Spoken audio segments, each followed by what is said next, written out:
नमस्कार, इस खास बातचीत में आपका बहुत-बहुत स्वागत है। मैं हूँ आरफ़ा ख़ानम शेरवानी। जब इस दौर का इतिहास लिखा जाएगा और दास्तान लिखी जाएगी नाइंसाफ़ी की, उसमें सबसे ऊपर जिन लोगों का नाम होगा, उसमें उमर ख़ालिद भी होगा कि किस तरह से राजनीति का शिकार होना पड़ा उन्हें। जो भगवा राजनीति, बहुसंख्यकवाद की राजनीति पिछले 10-11 साल में हमने देखी है नरेंद्र मोदी सरकार में। लेकिन फ़िलहाल उमर ख़ालिद फिर से चर्चा में हैं और चर्चा की बात ये है कि न्यूयॉर्क के जो मेयर हैं, जिन पर पूरी दुनिया में चर्चा हो रही है, उस व्यक्ति ने खत लिखा है उमर खालिद के नाम। इस खत पर चर्चा 2 तरह से हो रही है। पहली बात तो ये है कि ज़ोहरान ममदानी परवाह करते हैं सिर्फ़ अमेरिका ही की नहीं, बल्कि जहाँ भी दुनिया में नाइंसाफ़ी हो रही है, उसके लिए आवाज़ उठा रहे हैं।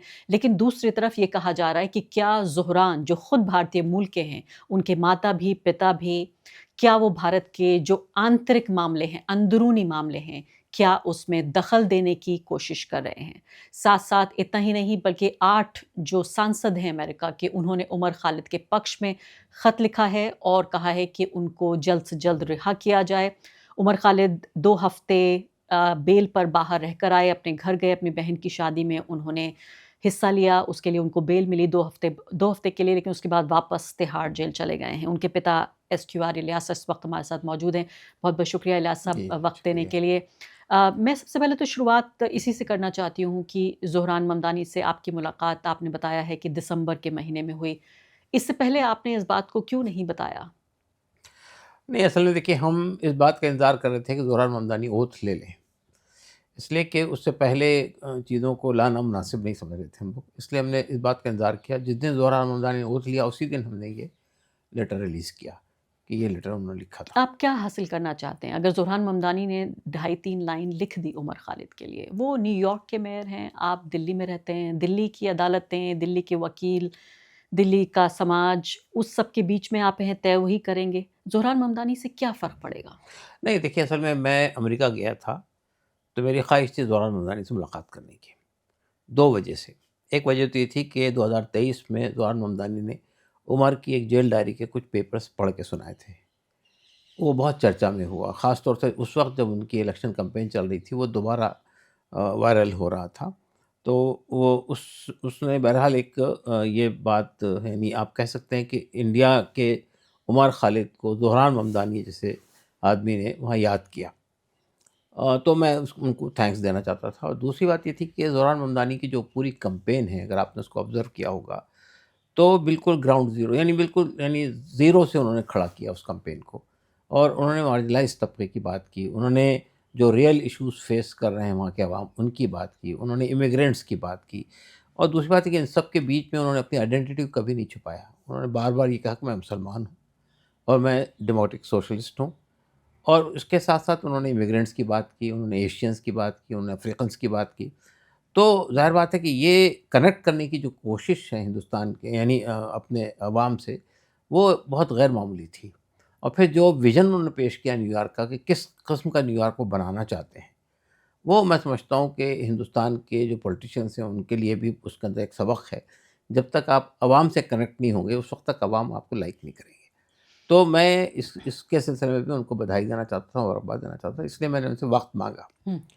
और ज़ाहिर बात है कि जब वक़्त उन्होंने यानी ज़ाहिर बात है कि उस वक़्त में वो ओथ लेने से पहले अपनी तैयारी कर रहे थे, पूरी टीम तैयार कर रहे थे, उनके बाद कौन क्या आदमी किस इतने बिज़ी शेड्यूल में उन्होंने टाइम दे दिया और कितनी तकरीबन देर आपकी बातचीत हुई? हमारी 25 मिनट तक बातचीत हुई हुँ। और यानी उन्होंने इस उसकी पूरी फ़ोटोग्राफ़ी भी हुई, फ़ोटो वग़ैरह खींचा फ़ोटो गया? नहीं लिया हम लोगों ने। हुँ। उन्होंने भी कहा कि भई इस वक़्त मैंने ओथ नहीं लिया है, मुनासिब हुँ। नहीं है हम लोगों की दरमियान ये चीज़ आ जाए। अलबत्ता उन्होंने जो है जब हमने उनसे ये गुज़ारिश की कि उमर खालिद की पूरी गुफ्तगू के अंदर ज़ाहिर है कि एक बड़ा मौज़ू उमर खालिद था। और उन्होंने ये बात कहा कि भई मैं तो उमर खालिद को हमेशा याद रखता हूँ और ख़ास तौर से उनकी जेल डायरी की कुछ चीज़ें तो मुझे बहुत अच्छी तरह से याद हो गई हैं कि अगर हाँ, यानी हालात तो ख़राब हों, नाखुशगवार हों, तो उसमें हालात से कैसे नबरदाज़मा हुआ जाता है, किस तरह से हम उसको फ़ेस करें, ये चीज़ हमको उमर खालिद के उस करेजियस उसमें से मिलती है। तो फिर मैंने उनसे कहा भई मैंने किताब उनको बढ़ाई कि अगर आप इस पे कुछ उमर के लिए लिख दें, तो उन्होंने कहा नहीं, नहीं मैं अलग से उस पे लिखूँगा। तो उन्होंने उमर के नाम से एक छोटा-सा ख़त लिखा ज़ाहिर बात है कि उन्होंने अपनी हैंडराइटिंग में लिखा, और हाथ से हमारे ही लिखा सामने बैठ उन्होंने, के लिखा। आपके सामने लिखा। हाँ, हुँ। और फिर वो दिया कि ये मेरा तस्वीर उमर खालिद को दे दीजिएगा। तो बहरहाल ये बात अहम है कि एक आदमी न्यूयॉर्क सिटी का मेयर मुंतखब हुआ है हुँ। और दिल्ली के अंदर एक लड़का है, वो स्ट्रगल कर रहा है, जेल में है। उसको याद रखना, उसके लिए लेटर लिखना, उससे अपनायत का इज़हार करना, उसके लिए कंसर्न शो करना, ये एक बड़ी बात थी। और ये आपकी हिंदुस्तान के बारे में कुछ हिंदुस्तान के जो मसाइल हैं अभी, या यहाँ जो माइनॉरिटीज़ हैं उन पे जो एक तरह का ज़ुल्म है, उस सब पे कोई बातचीत हुई?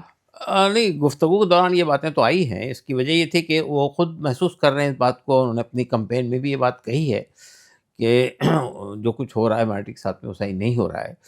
तो इन पहलुओं पे बात हुई थी। उसी ज़ैल में ये बात भी आई कि उमर खालिद को आखिर गिरफ्तार क्यों किया गया और उसके खिलाफ ये फेक चार्जेस क्यों लगाए गए, यूएपीए क्यों अप्लाई किया गया। ये सब चीज़ें भी उन्होंने जानने की कोशिश की और उन्होंने कहा भई हमको ये अंदाज़ा तो है कि माइनॉरिटीज़ के साथ में बहुत ज़्यादा ज़ुल्म हो रहा है हिंदुस्तान के अंदर, लेकिन इतना अंदाज़ा नहीं था कि इस हद तक सूरत-हाल ख़राब है। लेकिन जो लोग आपके आलोचक हैं, वो ये कह रहे हैं कि एक ऐसा व्यक्ति जो कि एंटी मोदी है, जो नरेंद्र मोदी को वॉर क्रिमिनल कह चुका है, ऐसे व्यक्ति से आप जाके न्यूयॉर्क में मिले। देखिए, असल में दुनिया के अंदर हर तरह के लोग होते हैं और उनके किसी के बारे में विचार अलग-अलग हो सकते हैं। तो अब अगर कोई आदमी ये कहता है कि और आप ये भी जानती हैं अच्छी तरह से कि प्रधानमंत्री बनने से पहले तक के अमेरिका का वीज़ा हुँ, हुँ। नहीं मिला था हुँ, मोदी हुँ। साहब को। तो इसका मतलब ये कि मोदी साहब के बारे में कोई अच्छी राय तो नहीं पाई जाती है बाहर के देशों में। अब ये अलग बात है कि अब हमारे वो प्रधानमंत्री हैं। तो उन्होंने बहुत सारी चीज़ों की आलोचना की थी, तो इसलिए इस बुनियाद पे उनसे मुलाकात नहीं करना मुझे कुछ बात समझ में नहीं आई।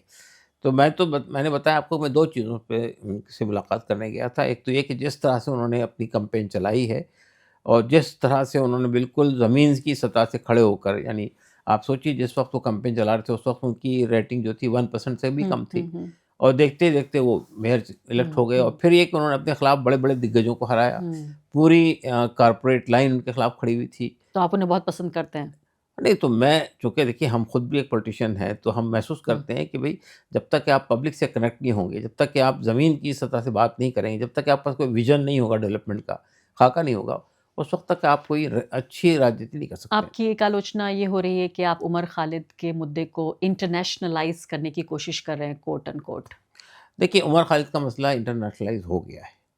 मैं अमेरिका में जहाँ भी गया, हर आदमी उससे उमर खालिद के बारे में पूछ रहा था और आपको हैरत होगी कि हमें ये इत्तला कि उमर खालिद को इंटरिम बेल मिल गई है, उन्हीं लोगों के ज़रिए से मिली।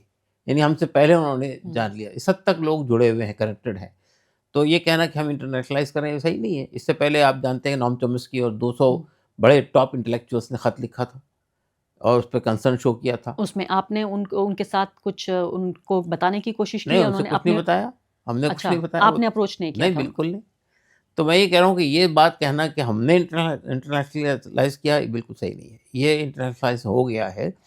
जिस तरह से 5 साल से एक आदमी को आप बेल नहीं दे रहे हैं और जबकि आप बार-बार ये कहते हैं, हमारी जुडिशरी कहती है, हमारे बड़े-बड़े जजेस ये कह चुके हैं कि bail is a rule, jail is an exception.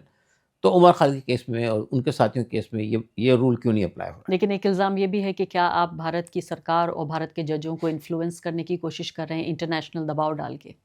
देखिए, ना तो भारत की सरकार इन्फ्लुएंस में आती है, ना भारत के जजेस इन्फ्लुएंस में आते हैं, वो अपना व्यक्तिगत फैसला करते हैं। तो इसलिए ये कहना कि हम इंटरलाइज़ करके वहाँ से दबाव बना रहे हैं, इसकी ज़रूरत नहीं है।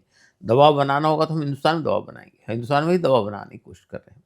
क्या तरीका है आपका दबाव बनाने का? देखिए, हिंदुस्तान में भी यहाँ का जो सोशल मीडिया और यहाँ का जो न्यूज़ मीडिया कवर कर रहा है उमर के इश्यूज़ को, सोशल मीडिया पे जो जो जो चीज़ें आ रही हैं, वो उसने तो उमर के मसले को दबने नहीं दिया है यहाँ पर भी। 5 साल से एक आदमी जेल में है, होना तो ये चाहिए था कि लोग भूल जाएँ उसको। हुँ। लेकिन बार-बार ये मसला निकल कर सामने आता है। इसका मतलब ये है कि लोग याद करते हैं, ऐसा लोग क्यों होता है उमर के बारे में? वाक़ई ये बात सच है कि वो तो जेल की अंधेरी गलियों में चले गए और लोग न जाने किस-किस को भूल गए, ये तो हाँ, उमर खालिद हैं। बिल्कुल। और उमर खालिद कौन है? सिर्फ़ वो एक स्टूडेंट ही तो थे। हाँ, सही सिर्फ़ है। जेएनयू के एक स्टूडेंट थे, वो तो कोई पॉलिटिशियन नहीं थे, कोई उनका बड़ा ओहदा नहीं था। क्यों लोग आपको लगता है बार-बार उमर खालिद को क्यों याद करते हैं? हाँ, देखिए, मैं ये महसूस ये करता हूँ कि असल में उमर खालिद के याद करने की 2 रीज़न्स हैं। एक तो ये कि हुकूमत ने उन लोगों को जिन्होंने एंटी सीए मूवमेंट चलाई थी इस मुल्क में, उन्होंने उसको ये महसूस किया कि एक ऐसी लीडरशिप तैयार हो रही है मुसलमानों के दरमियान में, जो हुकूमत की आँख में आँख डाल के बात कर सकती है। हुकूमत के फ़ैसलों की आलोचना कर सकती है। हुकूमत के फ़ैसलों को पब्लिकली क्रिटिसाइज़ कर सकती है और उसको एक मास मूवमेंट में बदल सकती है। यानी आप जानते हैं कि सीए की मूवमेंट दिल्ली से शुरू हुई थी, शाहीन बाग से और जामिया से। और हमारी लेकिन याददाश्त का पहला मास मूवमेंट था वो। पहला मास हुँ, मूवमेंट हुँ। था और वो मास मूवमेंट की ख़ास बात ये थी कि वो मुसलमानों की ट्रेडिशनल लीडरशिप ने नहीं चलाया था। हुँ, वो यूथ थे और हुँ, महिलाएँ थीं। हुँ। उन्होंने ये मूवमेंट लॉन्च की थी। तो ये अपने आप में एक बिल्कुल अलग-सी वो चीज़ थी और उसी से मोटिवेट होकर, उसी से प्रभावित होकर जो है फिर हमारे किसान आके बैठे थे यहाँ की हुँ। दिल्ली के बॉर्डर के ऊपर में।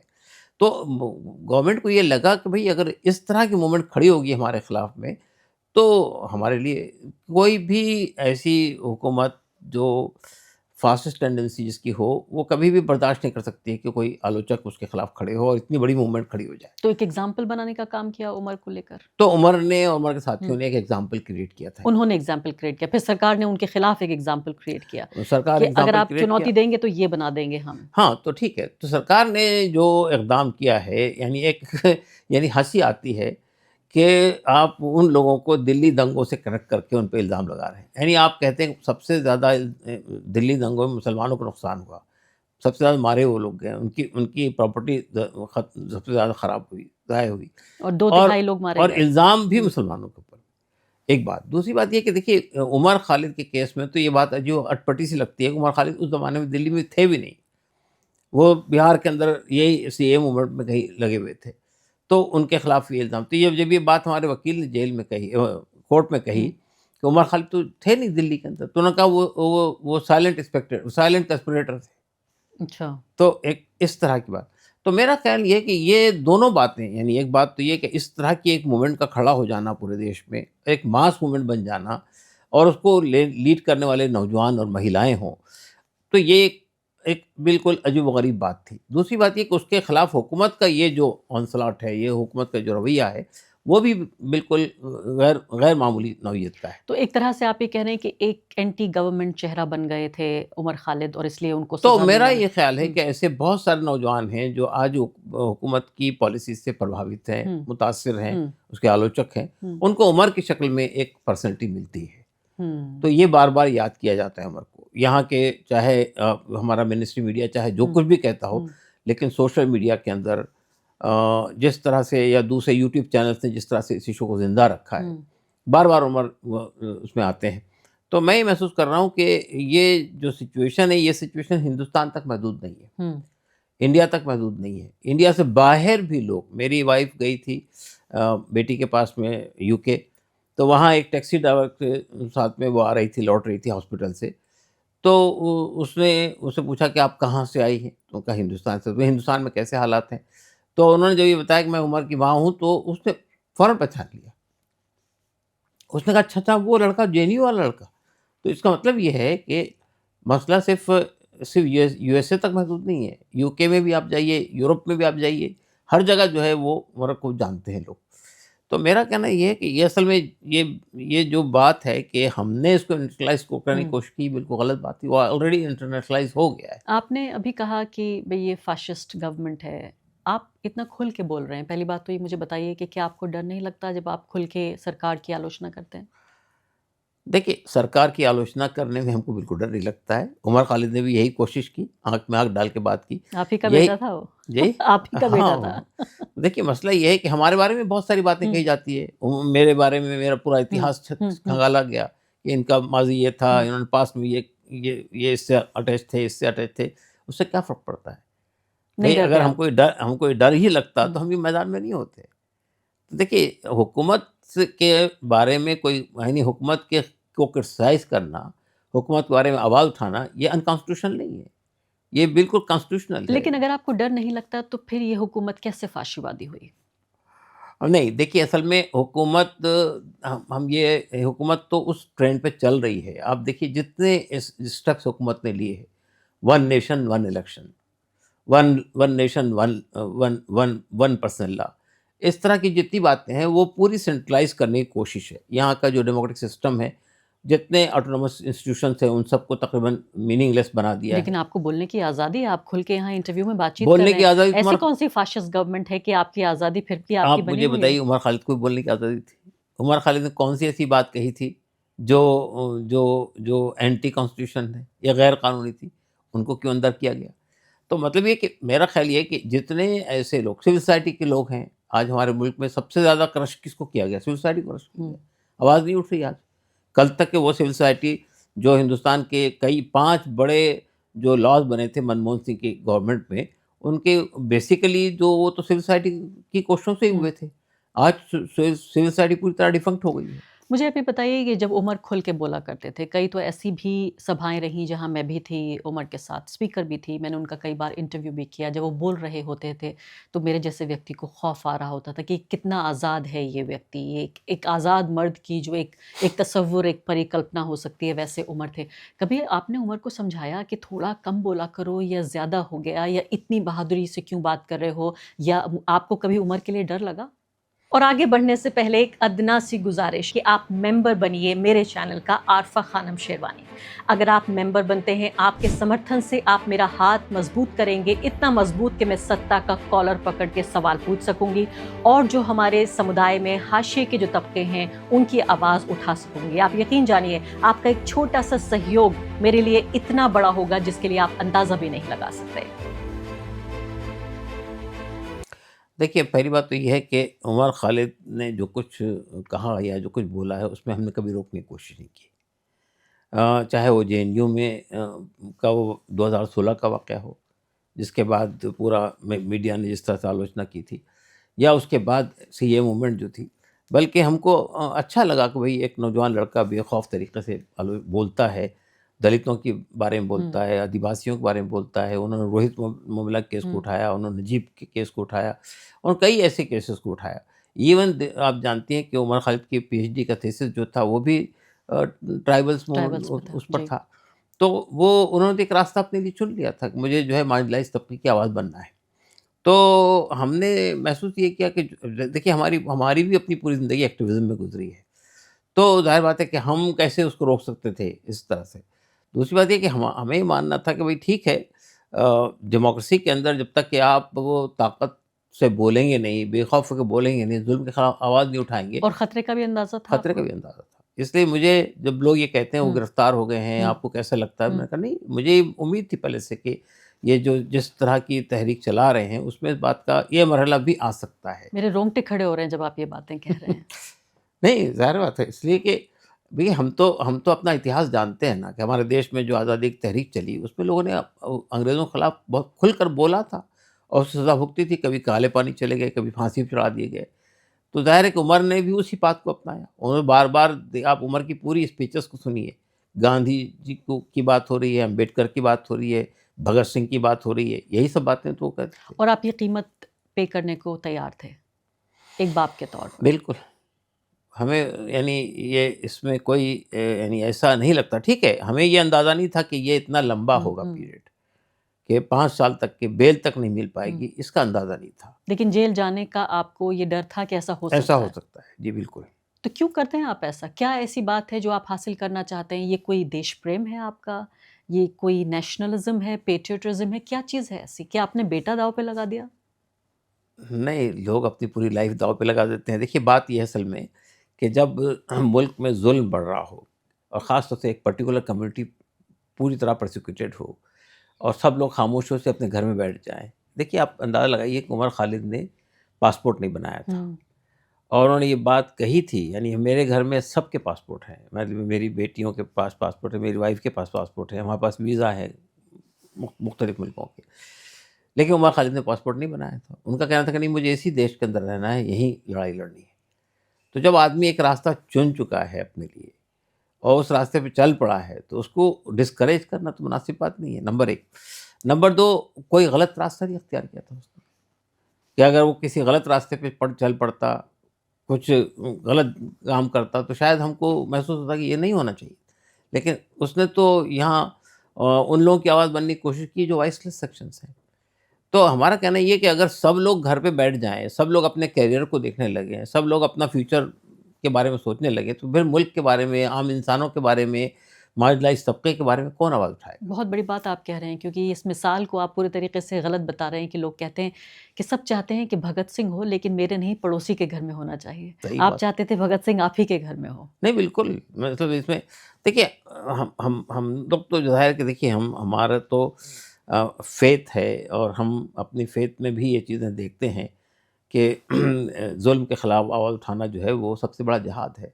ये कहा गया है कि और ये भी कहा गया किसी किसी ज़ालिम हुकूमत के ख़िलाफ़ हक़ बात कहना सबसे बड़ा अफ़ज़लुल जिहाद कहा गया उसको। तो ज़ाहिर है कि जब ये तलक़ीन की गई हो किसी कौम को, वो कैसे ख़ामोश बैठ सकती है? उमर अभी 2 हफ्ते गुज़ार के गए आपके साथ और आपकी बेटी की शादी में भी उन्होंने हिस्सा लिया, इसीलिए उनको बेल मिली। कैसे गुज़रे ये 2 हफ्ते?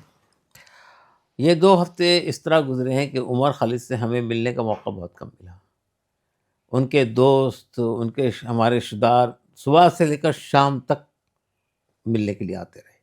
यानी आप सोचिए कि रात के 12 बजे वो 12 बजे फ्री होते थे उमर खालिद। 12 कभी-कभी 1 बज जाता था और उसके बाद फिर वो हम लोगों के साथ बैठते थे। उसने यानी इस पूरे 14 दिन में सिर्फ़ 2 या 3 घंटे सोया होगा। अच्छा। वो कहता था मैं अगर हुँ, मैं मुझे तो वहाँ जाके सोना ही है, वहाँ कोई और हुँ, काम तो है नहीं। हुँ। तो अब मैं इस वक़्त ज़ाया नहीं करना चाहता हूँ, सबसे मिलना चाहता हूँ, बात करना चाहता हूँ। तो वो फ़ोन में लगे रहते थे, फ़ोन करते थे मुख्तलिफ़ लोगों को, उनसे बातें करते थे। बहुत सारे दोस्त अहबाब हैं, जगह-जगह से मिलने के लिए आना चाहते थे, हमने भी रेस्ट्रिक्ट करने की कोशिश की, लेकिन लोग आते रहे घर पे। तो मैं मुझे और मेरी वाइफ़ को तो यानी उनके दोस्तों को ही एंटरटेन करने में पूरा हमारा वक़्त निकल गया पूरा या फिर शादी की तैयारियों में। तो हम ये कह सकते हैं कि वो ऐसा लगा ही नहीं कि उमर खालिद 14 दिन हमारे दरमियान रह के गए। ऐसा लगा कि वो आए और चले गए। इसलिए कि मैंने बताया ना कि वो पूरी तरह मसरूफ़ रहे और हमको तो ऐसा लगता था कि ये 1 दिन गुज़र गया, 2 दिन गुज़र गया, ऐसे ही 14 दिन ऐसे गुज़र दिन गए। 14 दिन तो गुज़र गया। उनको 2 बार कम से कम बेल मिल चुकी है। तीसरी बार तीसरी बेल बार मिली है। बेल मिली है। तो कैसा लगता है जब बेटा आता है, एक पल के लिए आप उसे देखते हैं और फिर वो जेल के लिए चला जाता है। कैसा लगता है जब वो होते हैं आपके साथ? नहीं बड़ा यानी यानी जो हमारे साथ वक़्त गुज़रता है अच्छा लगता है। हुँ, एक आदमी जेल की काल कोठरी में बैठा हुआ हुँ, है, दुनिया से कटा हुआ है, ना हुँ। इंटरनेट है, न ना कंप्यूटर है, ना फ़ोन है, कनेक्ट नहीं हो रहा है। और दूसरी बात ये है कि इसके साथ-साथ ये कि यानी वो उनको तो आइसोलेटेड रखा गया है, हुँ। सबसे अलग रखा गया है। तो वहाँ भी मिलने-मिलाने के मौके कम होते हैं, वो अपनी ही सेल में हैं, अपने उनके ही साथ सेल दूसरा कोई नहीं, कैदी कोई नहीं है। नहीं है उनके साथ में। तो वो आए हैं तो इतने ज़्यादा लोगों से उनकी मुलाकात हुई, इसलिए हुँ। हमने भी उनको डिस्टर्ब नहीं किया कि जितने लोगों से मिलना है मुलाकात और जब करें। वो जा रहे होते हैं तो कैसा लगता है नहीं, आपको बहुत वापस बुरा लगा, देखकर? अफ़सोस लगा कि भई एक आया बच्चा आया, घर में रहा, चला गया।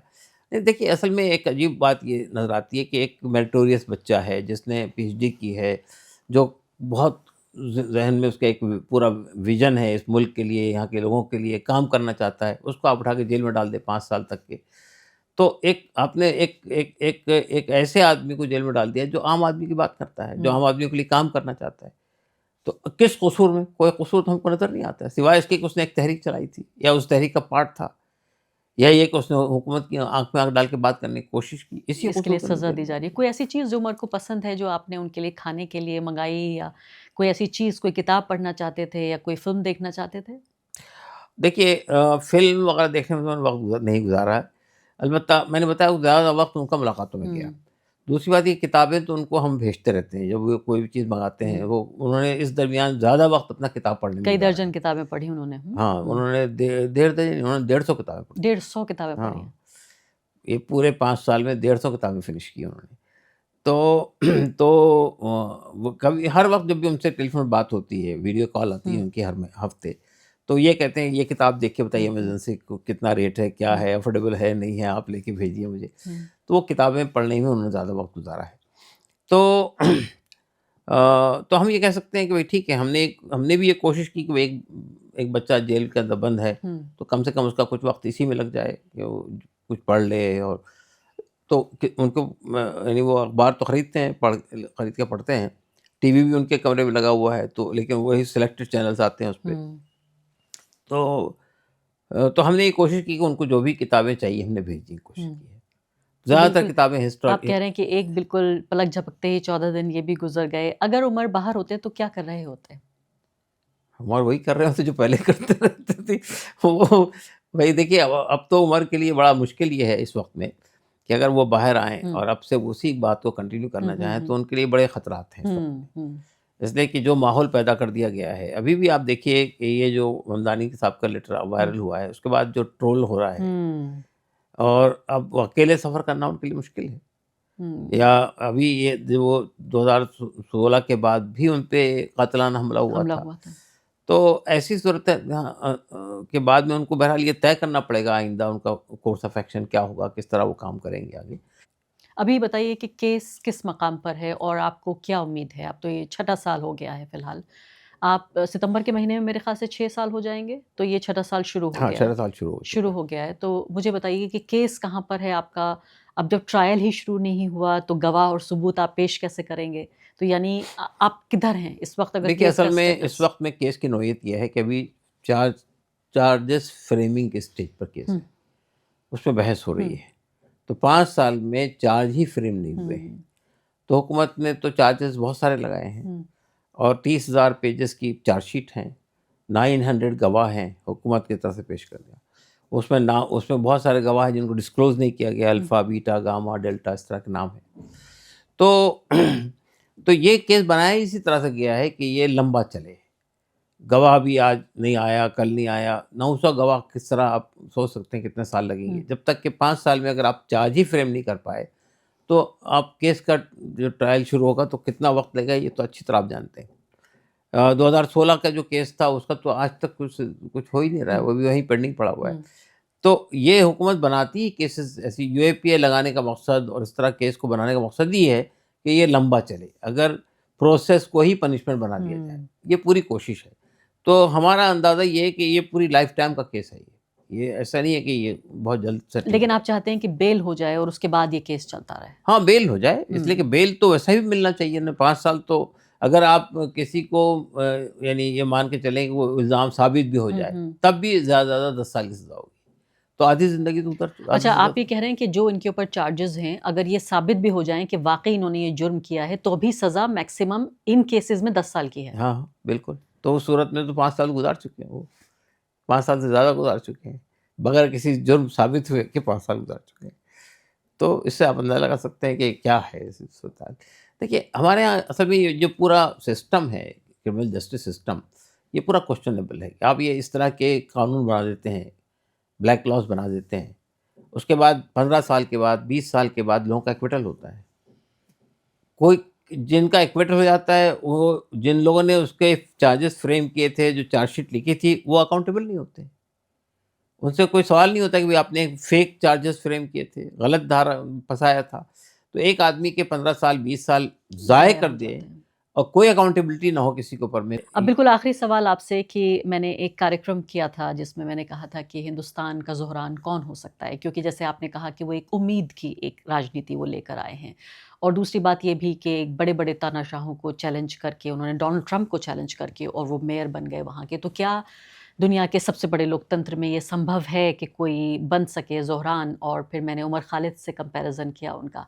और आप यकीन जानिए हज़ारों की तादाद में लोगों ने कमेंट्स किए और उनमें से सब ने मुझसे सहमत हुए कि भारत का ज़ुहरान उमर खालिद है।